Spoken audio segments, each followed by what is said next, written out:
Because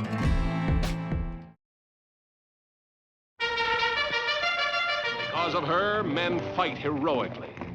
Because of her, men die. I know all this is because of me. Only the man who commands can be blamed. We must stop this war, pony that walks. Too late, Nathan.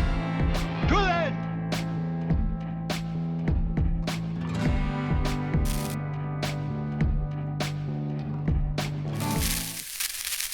Back in the Wild West, when hostilities broke out with local tribes, the fort was the place of refuge, a place the cavalry who policed the region were based, strategically placed on routes that supported the migration to the west. Forts are the natural settings for the Western cavalry movies. The movie title often contains the name of the fort to convey that it is a cavalry movie. As the popularity of cavalry movies waned in the late 1960s, these fort names for movies disappeared. So today we will remind ourselves of these great Western movies and keep the tradition and genre alive.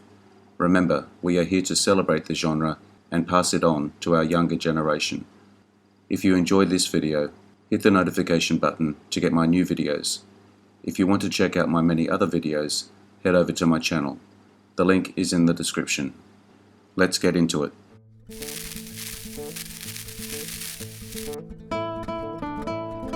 Fort Apache, 1948, a Western directed by John Ford, starring John Wayne and Henry Fonda.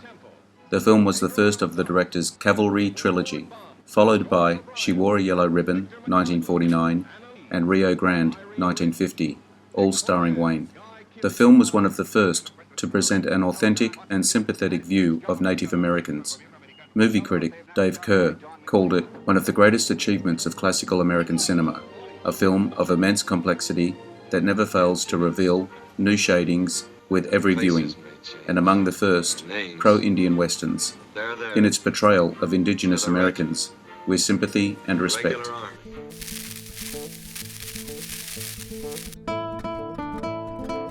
Fort Defiance, 1951, a western directed by John Rawlins, starring Dane Clark, Ben Johnson, Peter Graves, Tracy Roberts, George Cleveland, and Ralph Sanford. Ben Shelby rides up to a cattle ranch outside Fort Defiance, Arizona, looking for Johnny Talon. He meets Johnny's brother Ned, who informs him that according to a letter Johnny had written just after the end of the Civil War, he should be home soon. As they are talking, the horse Ned had been trying to saddle rears up. He falls, and Ben saves him from being trampled. When he asks Ned why he didn't get out of the way, Ned reveals that he is blind.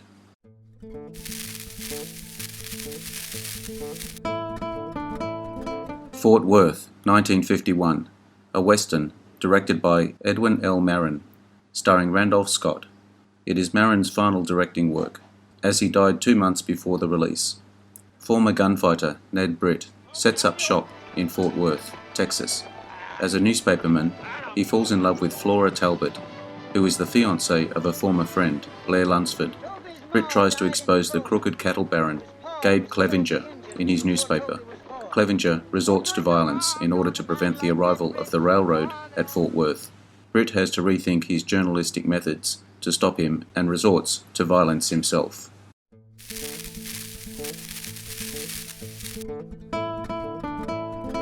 Fort Vengeance, 1953. Fort Vengeance, aka Royal Mounted Police, is a western directed by Leslie Selander, starring James Craig, Rita Moreno, and Keith Larson. Opening scenes were shot at the Ray Corrigan Ranch in Simi Valley, California, and no way, shape or form resembles Montana, North Dakota, or the plains of Manitoba and Saskatchewan.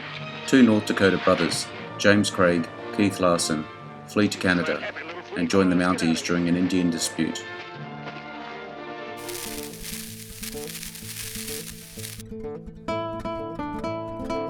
Escape from Fort Bravo, 1953, a western set during the American Civil War, directed by John Sturges, starring William Holden, Eleanor Parker, and John Forsyth. Fort Bravo is a Union prison camp with a strict disciplinarian named Captain Roper, William Holden, a pretty woman named Carla Forrester, Eleanor Parker, shows up to help with the wedding of her friend, but has really come to assist in freeing some prisoners, including her previous beau, Confederate Captain John Marsh, John Forsyth. Roper falls in love with her, and she with him, and the escape happens after the wedding celebrations, and Carla unexpectedly leaves with the 4 Confederate escapees. This gives Roper an additional motive to recapture the escapees.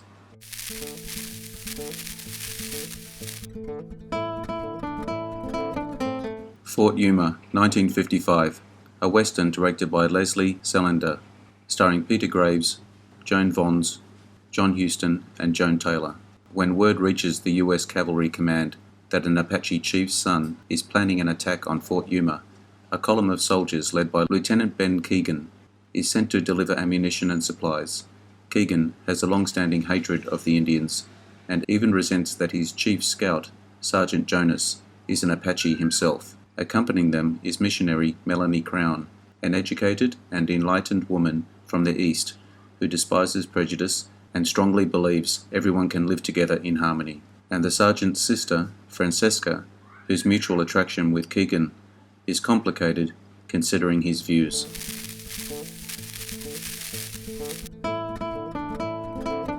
Revolt at Fort Laramie, 1957, a western directed by Leslie Selander, starring John Dana, Greg Palmer, Francis Helm, and Don Gordon. The film was shot in Kanab, Utah, with Harry Dean Stanton making his debut in the film. In 1861, the undermanned garrison of Fort Laramie, Wyoming Territory, was attempting to keep the peace with the Sioux Nation, led by Chief Red Cloud. As part of the treaty with the Indians, the United States government pays Red Cloud in gold to keep the peace and support his people.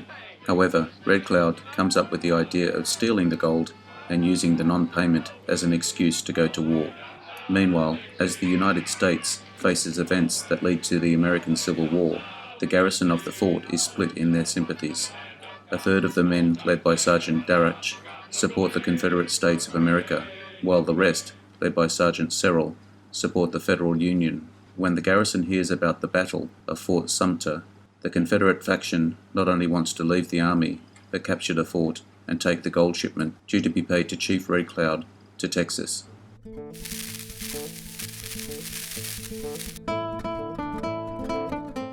Guns of Fort Petticoat, 1957, a western produced by Harry Joe Brown and Audie Murphy for Brown Murphy Pictures, based on the 1955 short story Petticoat Brigade by Chester William Harrison, directed by George Marshall, filmed at the Iverson Movie Ranch and at Old Tucson.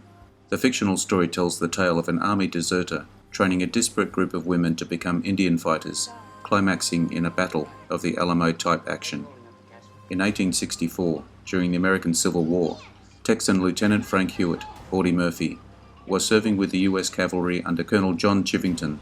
On patrol, Hewitt meets a group of unarmed Indians who are returning to the Sand Creek Reservation that they were not supposed to leave. While being briefed by Hewitt, the colonel orders the attack, known to history as the Sand Creek Massacre.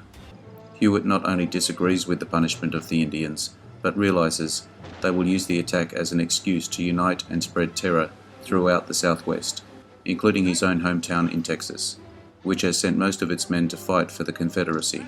Colonel Chivington sees Indian attacks on Texas, which will create havoc in the Confederacy, as a bonus. Violently objecting, Hewitt is placed under arrest and confined to quarters.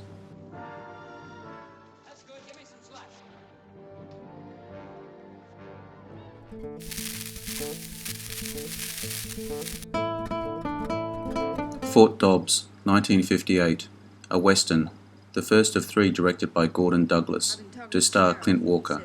The other 2 were Yellowstone Kelly in 1959 and Gold of the Seven Saints in 1961, based on a screenplay by George W. George and Burt Kennedy. It was intended to capitalize on Walker's success in the Cheyenne TV series, but box office returns were modest. Guard Davis has to get out of Largo in a hurry because a man he threatened to kill has been found dead. He comes across a man in Comanche territory killed by an arrow. Guard trades jackets with the dead man and then shoves the corpse over a cliff, hoping the posse pursuing him will think he's the one who is dead. Trying to steal a horse, Guard's face is grazed by a bullet, shot by young Chad Gray, whose mother Celia tends to the stranger's wound. Indians attack the house. Gar helps fend them off, after which he and the Greys take off on horseback towards the safety of Fort Dobbs.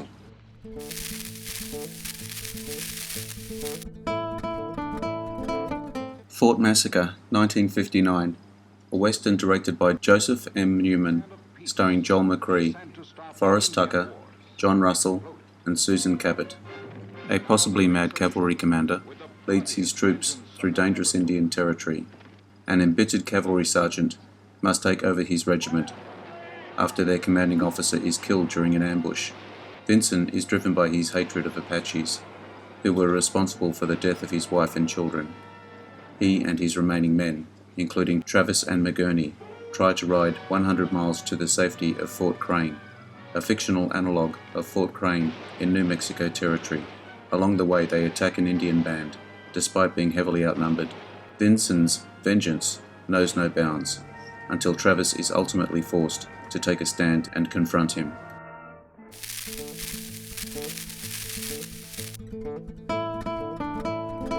Fort Courageous, 1965, a western directed by Leslie Salander. Stars Fred Bear, Don Barry, Red, Hannah Landy, Harry Lauter, Walter Reed, and Joe Patridge. The film was released on May 1, 1965, by 20th Century Fox. An ex-cavalry sergeant being escorted to prison after being convicted of a crime he didn't commit, finding himself leading the remnants of a unit that has been under Indian attack at a fort. The commanding officer has been killed. The Indians vastly outnumber them, and the only bargaining chip they have is the fact that they have captured the Indian chief's son. Parts of the film were shot at the Kanab Movie Fort, Johnson Canyon, and the Gap in Utah.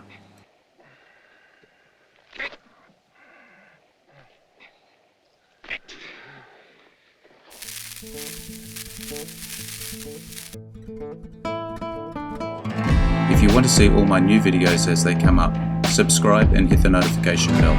Catch all my other videos by looking at my channel. The link is in the description. Leave me your comments.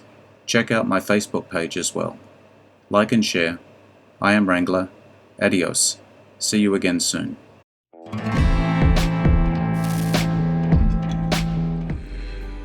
Interesting facts about famous people.